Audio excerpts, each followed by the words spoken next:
My name is Charlotte. I'm a 62-year-old retiree living in a small house in the suburbs of California. This home is filled with so many memories. I started living here when my husband James was still alive, and we raised our son Nathan here. Although James passed away 6 years ago, his presence can still be felt in every corner of the house. These days, I live with Nathan, his wife Olivia, and their adorable granddaughter Willow. Nathan is 35 and works as an engineer at an IT company. He's loved tinkering with machines since he was a little boy. Olivia is 32 and works as a childcare teacher. She's like an angel to the children, and Willow is especially attached to her. Willow is 5 years old. With her golden curls and big blue eyes, she looks like she stepped right out of a storybook. When she's here, the whole house is filled with laughter and joy. Holding her tiny hand in mine makes me feel like all the hardships have been worth it. The time I spend with Willow is the most precious part of my life. After losing my husband, I felt like there was a gaping hole in my heart for a long time. But Willow's presence has slowly started to fill that void. When I sit her on my lap and read to her, I feel a true sense of happiness. Nathan and Olivia mean the world to me too. Despite their busy lives, they always put family first. One day, Nathan and Olivia decided to take Willow on a trip. They hadn't had a proper vacation since their honeymoon, so this was an exciting event for both them and Willow. To be honest, I felt a little lonely, but I knew it would be good for Willow to have some new experiences. Nathan and Olivia threw themselves into the trip preparations, poring over guidebooks and making plans almost every day. I could tell how much they were looking forward to this getaway. "Mom, please take care of the house while we're away," Olivia said to me. On the morning of their departure, the house was bustling with activity. Nathan loaded the suitcases into the car while Olivia did a final check. Willow had a little backpack on and was hopping around with excitement. "Grandma, look! New sneakers!" Willow proudly showed me her feet. Those tiny feet looked ready for a new adventure. "They're wonderful, Willow. I'm sure lots of adventures are waiting for you," I said, hugging her close and kissing her cheek. Olivia expressed her gratitude to me. "Knowing you're here puts our minds at ease." "Thank you." In the car, Willow kept repeating how excited she was to go on an airplane. I waved until I couldn't see her smiling face anymore, then went back inside. Returning to the house alone, the silence felt more pronounced. Without Willow's laughter and the patter of her little feet, the house seemed bigger. I looked forward to their safe return, knowing Willow would have many new stories to share. That night, even with the TV on, something felt missing without Willow's voice. I went to her room where her little bed was neatly made, her favorite stuffed animal resting on top. "Willow, hurry back," I whispered to myself. I resolved to enjoy the quiet time alone while eagerly awaiting her return. On the day Nathan, Olivia, and Willow were supposed to come back from their trip, I was waiting by the front door to greet them. Hearing the car pull into the driveway, I hurried outside. I expected to hear Willow's energetic voice, but only Nathan and Olivia emerged from the vehicle, their faces grim. "Mom, we're home," Nathan said in a weary voice. His face showed exhaustion and an indescribable tension. "Welcome back, Nathan and Olivia. Where's Willow?" I peered into the back seat. But Willow was nowhere to be seen. Olivia glanced away for a moment, her eyes brimming with tears. "Willow. She had an accident on the trip and passed away."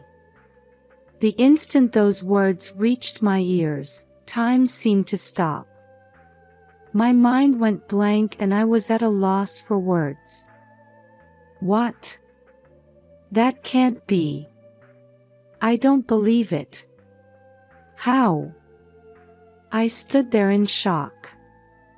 Nathan's shoulders sagged as he let out a deep sigh. "Mom, we still can't believe it either. It was a truly unfortunate accident. How could this happen? Willow. She was so full of life." My voice trembled. Olivia broke down crying and Nathan held her shoulders. I was paralyzed, unable to do anything but stand there. I couldn't accept the reality that Willow was gone. That night, I went to Willow's room and sat on her bed. Her scent still lingered there. Hugging the stuffed animal by her pillow, tears streamed down my face. I couldn't believe Willow would never return to this house again. Nathan and Olivia shut themselves in their room, barely speaking. A deep sadness and silence filled our home. I tried to recall Willow's smile and laughter, but those memories pierced my heart with pain. Desperate to know the details of Willow's accident, I asked Nathan, "What happened? How did Willow?" Nathan's face darkened. He was silent for a while but finally spoke heavily. "Mom, I don't want to go into the details. But it was a tragic accident. We're deeply hurt too." That explanation wasn't enough. Something felt off, like something was being hidden. But seeing Nathan and Olivia's anguish, I swallowed my words, unable to press further. That night, I couldn't sleep. Willow's face and voice wouldn't leave my mind as tears fell endlessly. My heart was shrouded in deep doubts. Did she really die in an accident or was there some hidden truth? Ever since the day Nathan and Olivia told me of Willow's death, my life has completely changed. Each day without her is quiet, lonely, and feels like there's a gaping hole in my heart. Everywhere I look in the house, I'm reminded of her smile and voice. Waking up and gazing at the living room where she always played, tears flow unbidden. Her little chair and favorite picture books remain in their places, all painful reminders that she is no longer here. At night, I make a habit of going to the room where Willow slept and sitting on her bed. Burying my face in her pillow, I can almost catch her scent, and my chest tightens with grief. Nathan and Olivia also seem unable to move past Willow's death. Occasionally, I hear Olivia's muffled sobs from their room. Nathan barely speaks and some days doesn't go to work, shutting himself in at home. One day, I received an email notification on my phone. When I checked the sender, I couldn't believe my eyes. It was from Willow. At first, I thought it must be some mistake. But when I opened the email, it read, "Grandma, help me. I'm still alive." In that instant, my whole body trembled and I gasped for air. What did this mean? Willow was alive. I couldn't comprehend what was happening. But the content of the email was undeniably from Willow, her familiar tone and way of speaking. I immediately rushed to Nathan and Olivia, showing them the email. "Nathan, Olivia, look at this. I got an email from Willow." For a moment, Nathan looked shocked, but quickly changed his expression. He stared at me coldly and said in a choked voice, "Mom, that must be some mistake. Willow is all ready." Olivia, her eyes red and swollen, weakly said, "Mom, you need to accept reality." I felt angry at their reactions. How could they be so calm about this? Why wouldn't they believe the possibility that Willow was alive? I believe Willow. If she's asking for help, I'll do whatever it takes to save her, I resolved. I headed straight to the police station. The hope that Willow was still alive drove me, and I was seized by a strong desire to rescue her no matter what. At the reception desk, I desperately showed them Willow's email. "Please. My granddaughter is asking for help. Please investigate this." I pleaded, tears streaming down my face. The police officers were initially perplexed, but seeing my desperation, they agreed to look into it. The detective in charge asked me for details and carefully examined the email's contents. It will take time to trace the source of this email. And this alone isn't sufficient evidence. "Can you think of anything else?" the detective said. "Nathan and Olivia claim Willow died in an accident. But I can't believe it. Something isn't right," I explained frantically. The police promised to proceed with the investigation, but unease lingered within me. If the evidence was lacking, there was no telling how far the police would go. I felt I needed to find some clues myself. Returning home, Nathan and Olivia seemed suspicious of my actions. Nathan stared intently at my face and demanded, "Mom, where have you been?" "It's nothing. I was just worried about Willow." I made an excuse, but his gaze was sharp. I decided to search Willow's room, thinking she may have left some clues behind. I scoured every corner, checked drawers and closets. But I found no notable leads. Ever since receiving Willow's email, my mind hadn't known peace. The police investigation made no progress, only fueling my impatience with each passing day. I felt I needed to take some action myself to save Willow. One day, I waited for Nathan and Olivia to go out, then thoroughly searched the house again, looking for any clues connected to Willow. I meticulously inspected each room. Entering Nathan's room, I carefully examined his desk and found a locked drawer. Searching around, I finally found a spare key hidden under the desk. Unlocking it revealed the drawer stuffed with documents. Carefully checking each one, I found several loan agreements with large sums. I had no idea Nathan was saddled with such substantial debt. Digging further, I found a life insurance policy in Willow's name. It stated a high payout amount in the event of her death. Why are these here? My hands shook and my heart pounded like a drum. Life insurance. It felt like there was some premeditated intent. Next, I searched Olivia's room. Looking through her closet and drawers, I found a diary hidden in the depths. It was definitely in Olivia's handwriting. What caught my eye was mention of her planning something with Nathan. The details weren't spelled out, but it was clear the two were secretly carrying out some plan. Are Nathan and Olivia involved in Willow's death?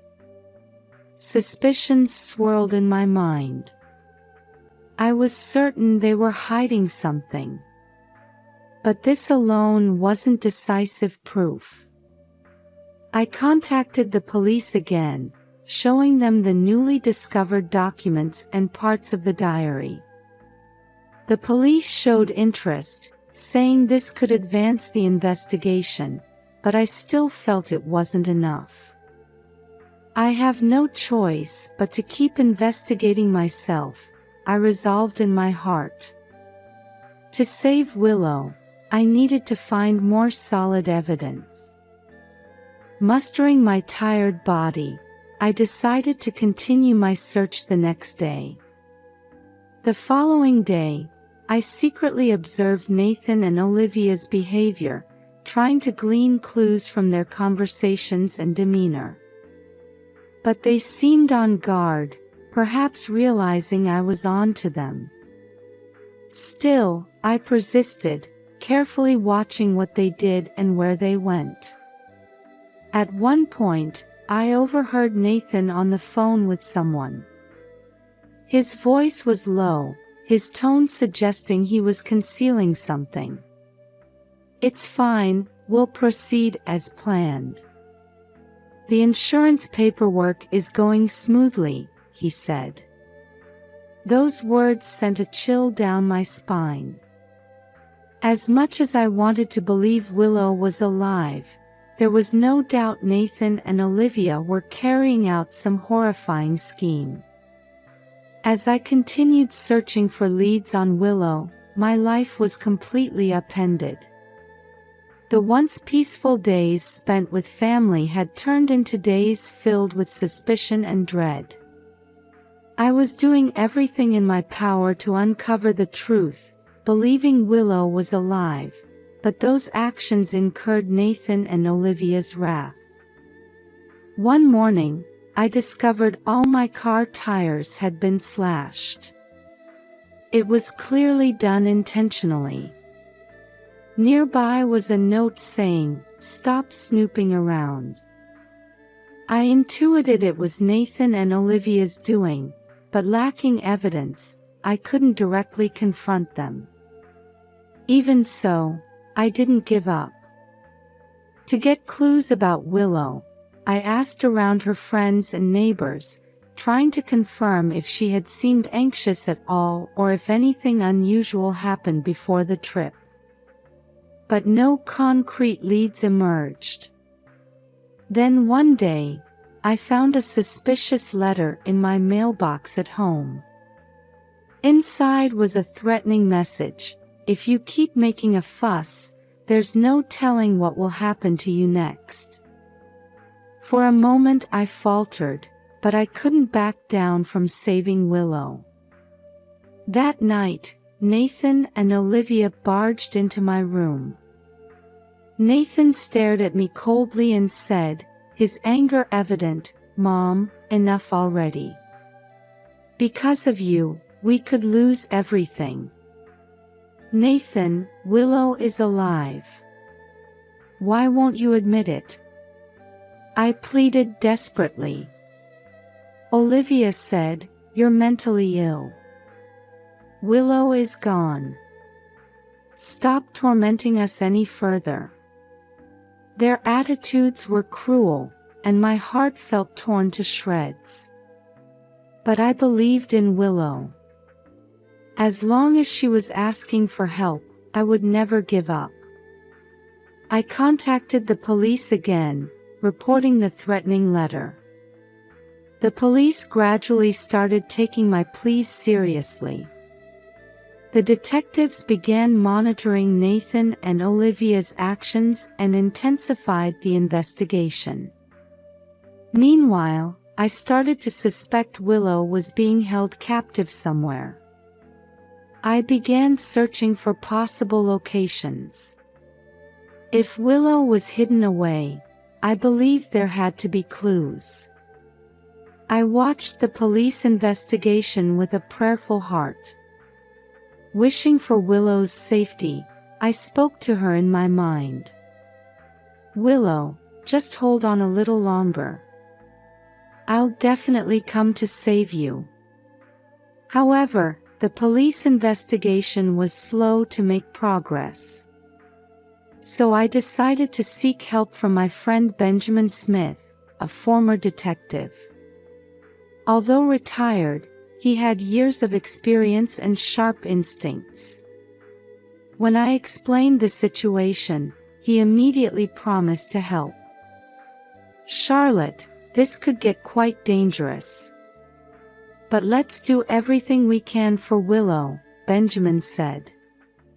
We started monitoring Nathan and Olivia's movements even more closely.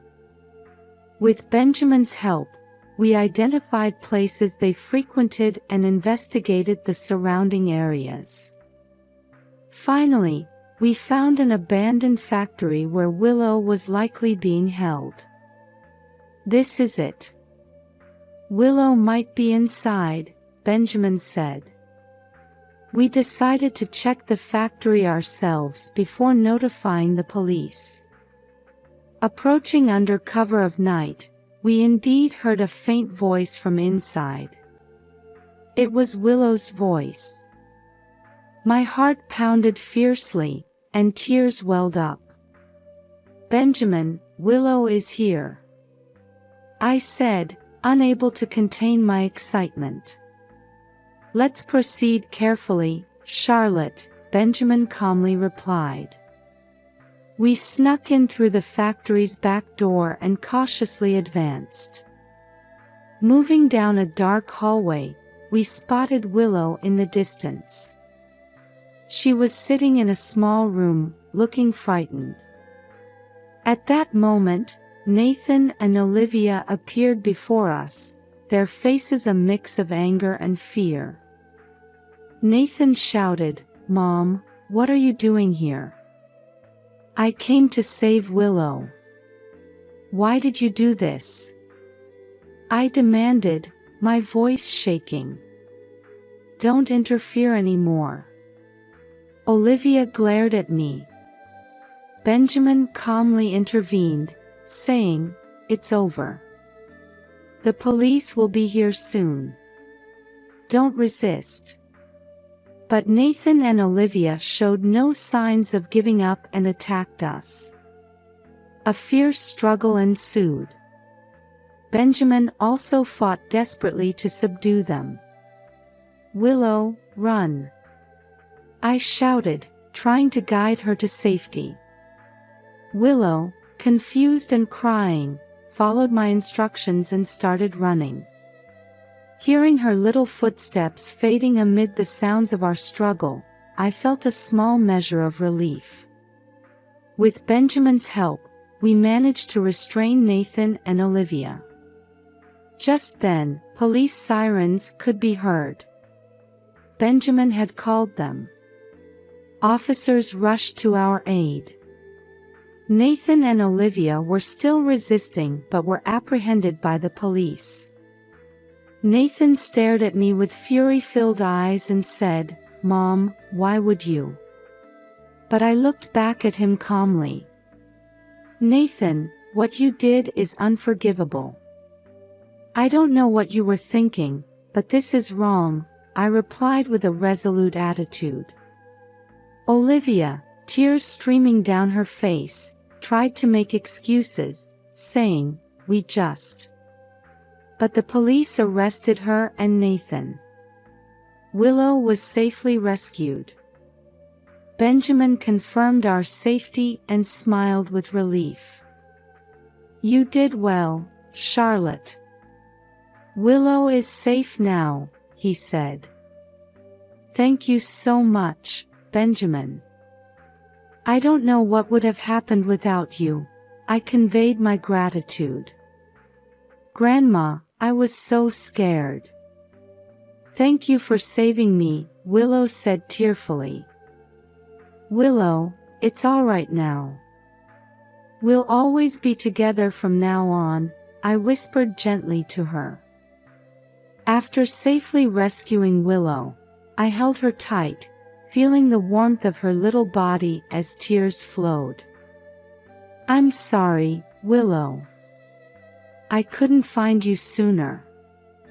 I'm so sorry, I apologized, stroking her hair. But it's okay now. Grandma is here with you, I whispered softly. Willow, still trembling, nodded as if reassured in my arms. With Nathan and Olivia arrested, questioning began at the police station. They consistently maintained their innocence, repeatedly insisting Willow's disappearance was an unfortunate accident. Meanwhile, the police started examining the evidence I provided. The loan documents, Willow's life insurance policy, and their suspicious behavior all started coming together as pieces of the puzzle. As Willow underwent counseling, she gradually began talking about what she experienced. Her testimony was crucial for the police and became an important clue in uncovering the truth. Daddy and Mommy said they had to make it seem like I disappeared, but it was for everyone's sake. I was so scared. Willow told me, crying. The police officers recorded Willow's statement and subjected Nathan and Olivia to even harsher questioning. But they continued to deny the crime. We didn't do anything wrong. This is all a misunderstanding, Nathan claimed. My mother-in-law is fabricating everything. Willow is just confused, Olivia agreed. However, as the police continued their pursuit, Nathan and Olivia's lies began to unravel. Contradictions and unnatural statements in their actions came to light one after another, exposing their plan.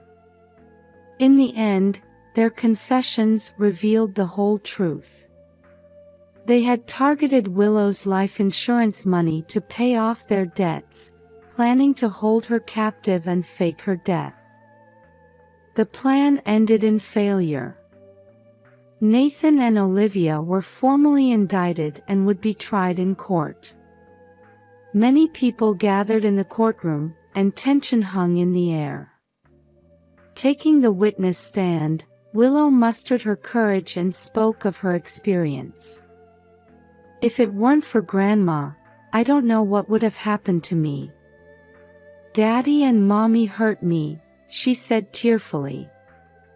I also took the stand, explaining the full extent of their plan. They were saddled with enormous debt. And to get their hands on Willow's life insurance, they tried to hold her captive and fake her death, I stated. The judge listened to our testimonies and understood the maliciousness of Nathan and Olivia's actions. The debt was overwhelming. We tried to solve everything with Willow's insurance money. It was the only way. Nathan pleaded, tears in his eyes. We were truly cornered. We didn't want to hurt Willow. But we had no choice. Olivia continued. However, the judge sternly declared, what you did can never be forgiven. These actions have strayed from the path of being parents and human beings. Willow's testimony and the evidence I provided were decisive, proving their guilt. Nathan and Olivia received harsh sentences, with lengthy prison terms for their respective crimes. After the sentencing, I held Willow tight. It's truly over now. You don't have to worry anymore, I whispered. Willow hugged me back and smiled, saying, Grandma, thank you. I'm okay now. Afterward, we began preparing for our new life. To heal Willow's emotional wounds, I dedicated myself to spending a lot of time with her and watching over her growth. We'll always be together from now on, Willow. Let's overcome any hardships together, I vowed. Willow nodded as if drawing strength from those words. Yes, Grandma. We'll always be together, she replied. Seeing her smile, I felt hope for the future. Years passed. The memories of the incident never completely faded, but Willow overcame that experience and grew into a strong, bright young girl. Willow is now in her final year of elementary school, laughing with friends and actively participating in school activities. Every time I see her smile, I feel deeply relieved and happy. Grandma, guess what happened at school today? Willow would happily recount her daily experiences. Seeing her innocent demeanor, I realize she has overcome that terrible event. We enjoyed our daily life, accumulating small joys. Tending the garden together and going on weekend picnics became our delights. Watching Willow grow was my greatest pleasure. One evening, as Willow and I prepared dinner, she suddenly said with a serious expression, "Grandma, thank you for saving me back then. I don't know what would have happened to me without you." Those words made my heart swell with warmth. Willow, I'm so happy you're alive. Having you by my side is my greatest happiness. Willow grinned and said, "Grandma, I'll always be with you. Forever and always." At night, before going to bed, I peeked into Willow's room. She was in bed, reading a book. Seeing her peaceful figure, I was filled with heartfelt gratitude and a sense of security. Family bonds can sometimes be fragile. But true love overcomes any hardship, I whispered to myself. My bond with Willow made us strong and gave us hope for the future. Good night, Willow. I love you, I quietly murmured as I left her room. Willow closed her book and said with a smile, "Good night, Grandma." That night,